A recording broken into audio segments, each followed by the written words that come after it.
অনেক সুন্দর কালারটা এক্সিলেন্ট। আমাদের আসলে তরমুজের এটা হচ্ছে বৈশিষ্ট্যটা হচ্ছে কালারটা এক্সিলেন্ট। তো আমাদের এখানে মাঝখান থেকে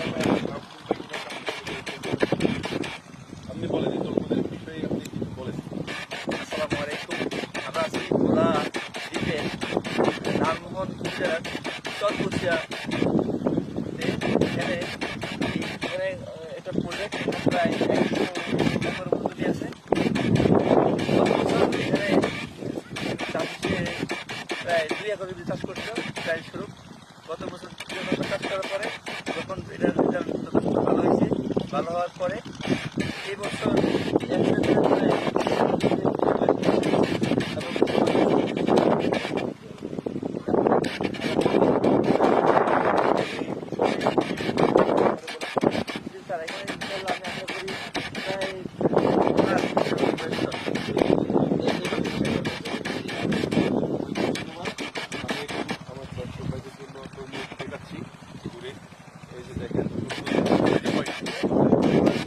এটা আরো